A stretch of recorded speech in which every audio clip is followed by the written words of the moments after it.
So today we are going to take a look at the post-war, the immediate post-war tensions that will become what we know broadly as the Cold War. But those post-war tensions actually begin before the war is over, hence this title, Pre-Post-War Tensions.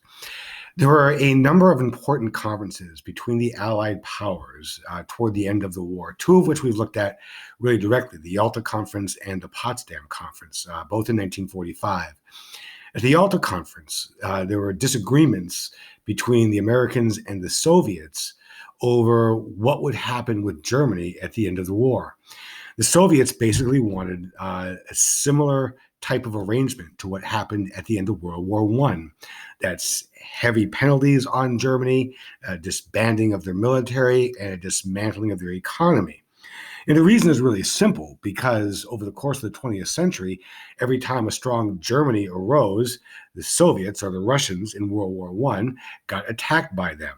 So the Soviets wanted a dismantled Germany.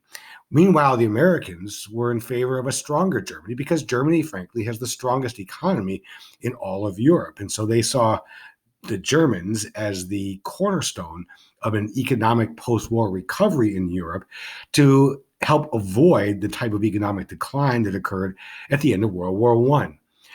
At the Potsdam Conference, that's the one where Truman gets the note about the successful nuclear weapons test in Los Alamos. I remember Truman at this point had replaced the now deceased Franklin Delano Roosevelt as president. Truman took a much more hardline policy against the Soviets, and as a result of that, Germany will be left divided. There are basically two visions of the post-war world, one favored by the Americans, one favored by the Soviets, with, interestingly, the Brits kind of torn in between.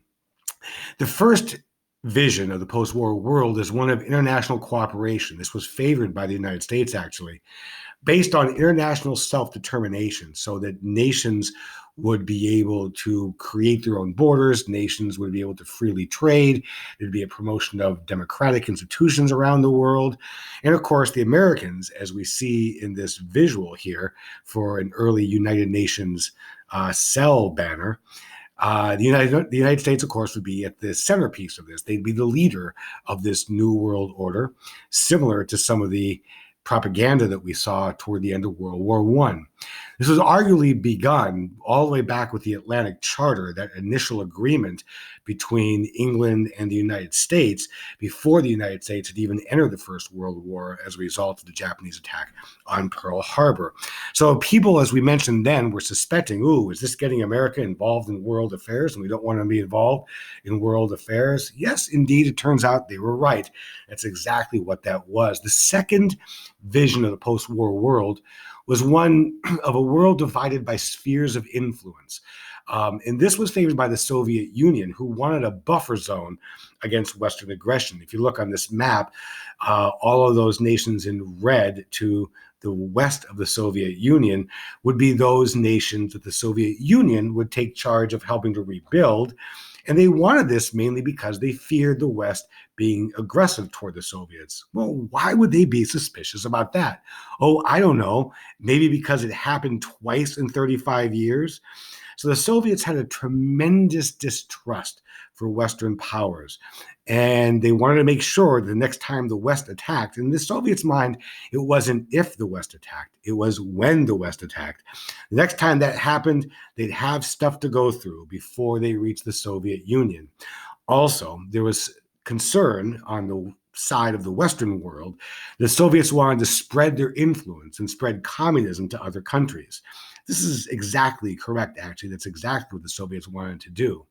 Notably, though, the Brits, while a close ally of the United States, actually favored this Soviet plan of spheres of influence. A world divided by spheres of influence fit really nicely into the British desire to maintain their spheres of control, especially through their colonial empire. At the first major conference, Yalta, there was an agreement that the Soviets would receive land in Asia. Remember from the documentary on the decision to drop the atomic bombs, the Soviets moving through China on their way to help with the end of the war in Japan. There was agreement on the basic structure of the United Nations, but very uneasy agreement on Germany. And that uneasy agreement will be switched around quite a bit when we get to the second major conference at Potsdam. President Truman did not share Roosevelt's trust in Stalin. Roosevelt had worked closely with Stalin all throughout the war. And while Stalin was a really violent, questionably charactered individual, he and Roosevelt, have a strong working relationship throughout the war. Obviously, the Soviet sacrifice in the Second World War was vital to the end Allied victory. So Truman will give ground to the Soviets on Poland, but he'll refuse to give on Germany. And this is what will lead to a permanent division of Germany itself into Eastern and Western nations, so two separate nations, and eventually on the division of the capital city of Berlin. It's at that Potsdam conference that the Americans will release the Potsdam Declaration, greatly reducing the size of the Japanese empire, and disarming the Japanese military altogether. And that's also where the mention of unconditional surrender comes into play, with the requirement that the Japanese give up the role of emperor. This is the big point of controversy, in part with the dropping of the atomic weapons, because, of course, in the end, will allow the Japanese to maintain their emperor, even though that was part of the unconditional nature of the demand that led to the Japanese delay or refusal to respond to the Americans, which led to the cessation of all diplomatic contact between the two nations in the week prior to the dropping of the atomic weapons. So as you're probably all aware, we have pretty tight ties with Japan today economically. I drive a Toyota, a Japanese company that has auto plants here in the United States. Well, how did that happen? Surprisingly, it actually happened really quickly after the war. The United States supported a guy named Chiang Kai-shek in China against the ever-gaining forces of the communist leader Mao Zedong. Czech had no chance, really, of overcoming the rising forces of Mao's revolution in China. And so when China was lost, that's in air quotes, to communism after the war, the Americans started to look around for an alternative to China as an ally, somebody else in Asia who could be used by the United States to help keep an eye on China, or to provide a base of operations in Asia to help sort of offset the growing threat of communism in Asia.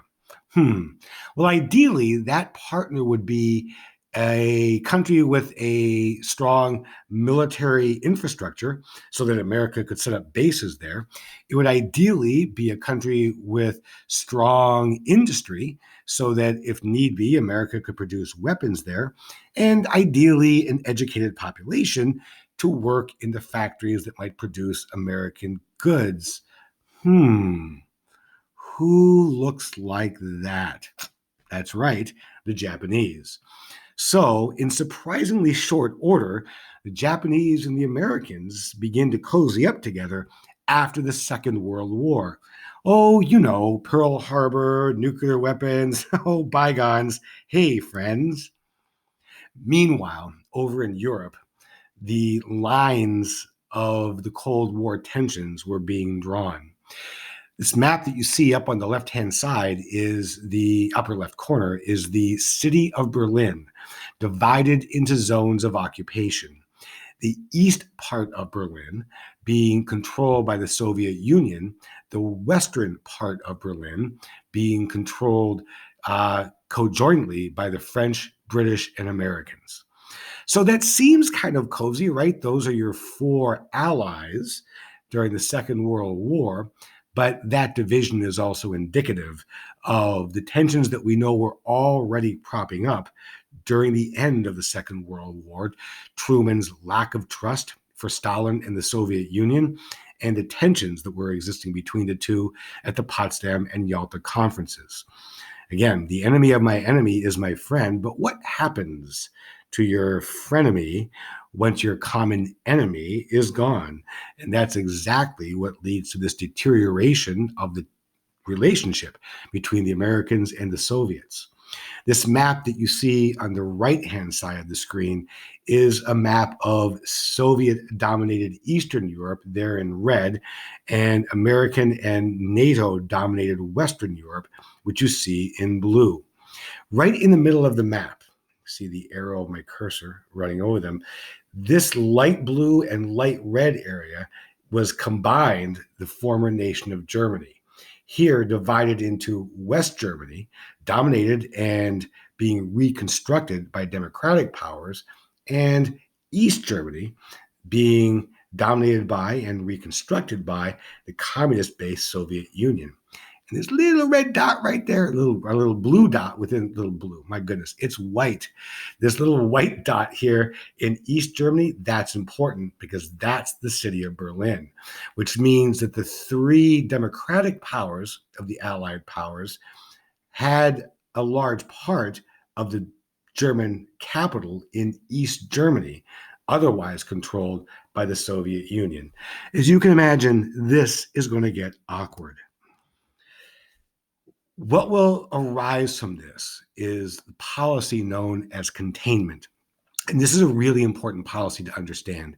Even though the College Board's AP exam will end at College Board Unit 7, the containment doctrine is something that really begins with the tensions at Potsdam and Yalta.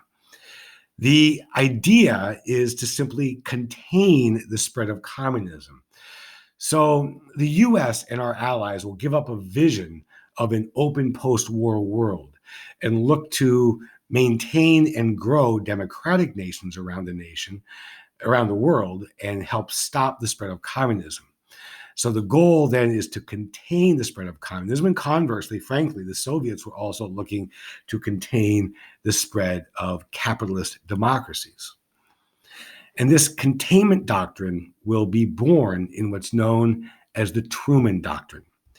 After the Second World War, Turkey and Greece in particular were in terrible, terrible shape economically. And we know from the end of World War I that collapsing economies tend to lead to political radicalism, right? Anyone that can help save the day. This is why we saw a fascist regime rise up in Italy after World War I. This is why we saw the collapse of major political parties in both England and France after the First World War, and the rise, of course, of the fascist dictators in Germany and the communist government in the Soviet Union after the First World War. The Soviet Union had a great desire to spread its influence in Turkey and Greece. You see the Soviet Union here borders Turkey. We forget that very easily, that the Soviets and Turkey are border nations. And what the Soviet Union desired out of their potential connection with Turkey was access to these sea lanes here in the Mediterranean. Greece would help do that same thing, also give the Soviets a buffer in the southern part of Europe to go along with these other states. Hungary, Romania, Bulgaria, Yugoslavia were all Soviet-controlled Eastern Bloc states at the end of the war, and the Soviets desired to add Greece, that nice little puzzle piece down here, to that sphere of influence. Now, initially, the Greeks and the Turks asked for European help. But as we know, the Europeans were obliterated by this war.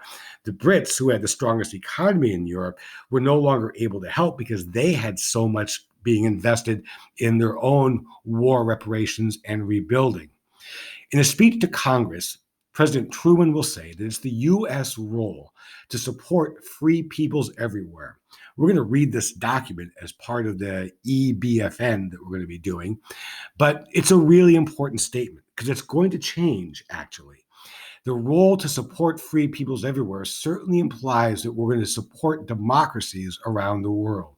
And so the U.S. will therefore, under the Truman Doctrine, support with money and economic help and other means, help stabilize the governments of Greece and Turkey, which will help ward off or fend off the growth of communist parties in both those countries. And this basic doctrine of supporting free peoples, or at least supporting against communism, will become the basis of U.S. foreign policy for the next 40 years.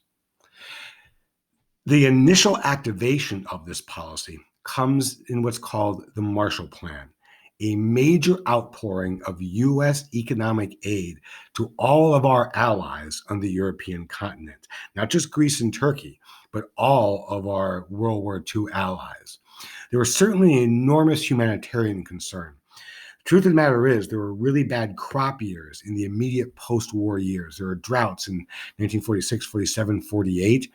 And so there was growing food shortages and food insecurity throughout Europe. And as we know, again, think back to the Great Depression, when people's food access is unstable, they'll look for any kind of help, any kind of promise that they can find. There was also a fear that Europe would become an economic drain on the US if we didn't help rebuild their economies. Remember, in part, the causes of the Great Depression included Europe's inability to continue to trade with the United States. And so the Americans decided to support these shaky pro-Western governments so they could survive the pressure of growing domestic communist parties. If you look at these political illustrations, on the left, you see the Marshall Plan being used to pull Europe from the abyss of this post-war world. And you see the very notable Soviet-style architecture in the background. Meanwhile, as we try to throw the Marshall Plan into the basket of European recovery on the right, the question is, can Stalin block it? Because we know the Soviets don't like it. Indeed, as we see in this visual, the Soviet Union refused Marshall Plan help for any of the nations in their sphere of influence. It was offered, but the Soviets said, no, we're right, we got this. And so we can in part see the delineation of the post-war Cold War world by the haves and have-nots. In this case, the haves of American monetary and economic help, and the have-nots in the East. So the first reflection here is to consider what factors led to these early Cold War political alignments. In other words, why does the world get divided the way it does? And then what policies, that's the Truman Doctrine, serve to shape this new geopolitical world? Pause right now if you want to do the reflection. Okay. In addition to international impacts, there are also really severe domestic impacts. First of all, the National Security Act of 1947 will give birth to the Central Intelligence Agency, and we'll see a great expansion of executive office powers in pursuit of these international goals. Up until this time in history, outside of wartime, the legislative branch had always been the strongest in the American government. And this is mainly due to our, generally speaking, non-internationalist, often isolationist policies. Also, in the 19th century, we were all, concerned with our own internal growth. But the Constitution places control of foreign policy in the hands of the executive branch. Therefore, once the United States became more international in its outlook and international in its actions, the executive branch will by nature grow in power, and that's exactly what we're going to see post-World War II. Very unlike post-World War I, the United States will willingly get involved in NATO, the North Atlantic Treaty Organization, in 1949.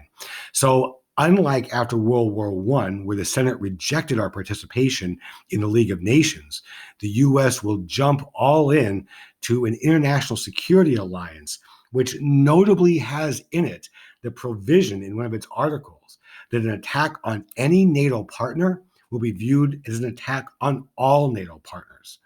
And the United States, because of our NATO agreements, will place standing forces, that's military forces, throughout Europe. So very unlike that non-interventionist and isolationist viewpoint after World War I, now the U.S., viewing essentially that decision as a mistake, will jump all in to a direct linking of our own security to other nations' security in Europe. And the need for NATO is heightened all the more when the Soviets have their first successful nuclear bomb test, also in 1949. The year after that, and in fact, largely motivated because of fears over the Soviet Union having access to nuclear weapons, the National Security Council will push through Congress what's known as NSC 68. This very commonly shows up on exams. Here are unit exams. Possibly, though, it could be relevant to the AP exam as well. NSC 68 states that the United States will act and lead against communism anywhere. And this is an important shift in the policy of containment. Whereas the Truman Doctrine says explicitly that we will support free people everywhere, NSC 68 simply says that we'll lead against communism. It's not about what we're supporting for, it's about what we're supporting against.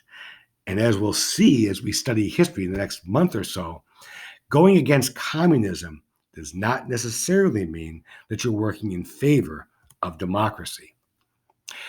There'll be other very large economic impacts post-war, notably the Servicemen's Readjustment Act, commonly known as the GI Bill of Rights or just the GI Bill, a major expenditure on the part of Congress to help with education loans, job retraining, and housing loans to returning veterans. Notably, these housing loans, though, were only by government dictate in segregated suburbs. And so as we'll see as we move forward the next couple of weeks, we're going to have the governmental proponent of the government being a proponent of segregated society in the post-war world. This great influx of money will lead to inflation in our economy and some increased labor unrest as well. More on that later. But what to do with all these women who were in the traditionally male industries during the war? Well, as soldiers come back home, they'll be moved back into factories. And as we'll see in a few days, there'll be a full-on national movement to reframe the role of women and to get them back into the home and in the service industries. 1946 elections, right after the war, will bring Republican majorities to both houses of Congress, and they'll resist the Democrat Truman's reforms and a lot of the residuals of the New Deal programs. Also, these conservative legislators will pass the Taft-Hartley Act, which will lessen the power of unions. So we'll see in the 1950s and 60s is actually a really good time for American industrial workers, but this act will eventually lead to them having difficulty maintaining that foothold on economic strength. These images we see down at the bottom are all GI Bill related. A returning serviceman and his young wife looking at the blueprints for the new home they're going to buy with their GI Bill loan, and the consideration from the guy on the left of maybe going back to school. Again, as we'll see in a few weeks, this post-war generation will be the generation that explodes the population of American universities. They are going to have the children who become the first generation for whom college education is a natural expectation. But the post-war world will be filled with fears over the spread of communism. We're going to have our second Red Scare. That one in 1919 was the one that most of us had probably never heard of. This one, post-World War II, is the one most of us have. There was all kinds of fear of the spread of communism. The American rhetoric was that we had somehow lost China, and that blame was placed squarely on Harry Truman's shoulders. Also, we came to a stalemate in Korea, which we'll get to in a couple of weeks. So this fear of the spread of communism worldwide is what will lead to a number of domestic actions to try to keep communism from not only spreading worldwide, but from spreading inside of our own country as well. First, with HUAC, the House Un-American Affairs Committee. This is a Republican-led committee in the House of Representatives that was put in charge of uncovering and getting rid of communist-influenced domestic insurrection. There'll be some major spy cases in the post-war world as well. Alger Hiss was accused of passing secrets to the Soviets during the war, and the federal loyalty program will lead to thousands of people resigning or being dismissed from government positions because they were suspected of being communists. Some of them may have been active in the Communist Party, a perfectly legal political party in America. Others may have just been left-leaning kind of uber progressives who were so hounded for their suspected ties to communism that they just resigned because their jobs became untenable. FBI Director J. Edgar Hoover will help push through the McCarran Internal Securities Act, which will require by law that all communist groups had to register with the federal government. There were critics of this, even at the time, who said that's simply un-American. Like, we don't make Democratic groups or Green Party groups or Whig Party groups register with the government, but communist groups now had to, or if it was found to exist and you were found to be a member of one, you could be thrown in jail. Finally, the Rosenberg case. You see them here in that newspaper clipping at the bottom. Julius and Ethel Rosenberg were accused of passing nuclear secrets to the Soviets. How else could they have gotten the bomb by 1949? They, in fact, were executed in 1953 for their crimes. They were the only two accused spies to be executed during this Cold War era. And perhaps most famously or infamously was Wisconsin Senator Joseph McCarthy, who led the U.S. Senate investigations for 5 years, trying to expose communists and other left-wing loyalty risks in the United States.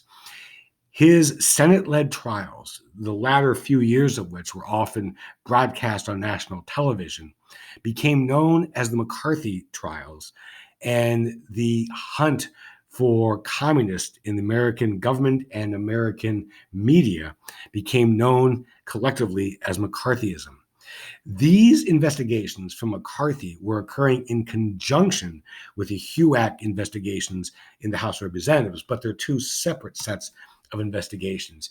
We'll take a look at some clips of the McCarthy trials in just a couple of days, but here we see Senator McCarthy holding up papers where he claims they have found evidence of communists in different parts of the federal government.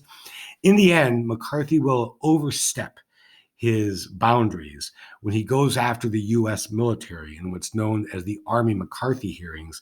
And it's these hearings that will eventually bring down Senator McCarthy and bring an end to the McCarthy trials and hearings themselves, but more on that later. All right, so there's a little overview for Chapter 27. Now, take a look at the BFN. Make sure you're clear on what you're being asked to do there.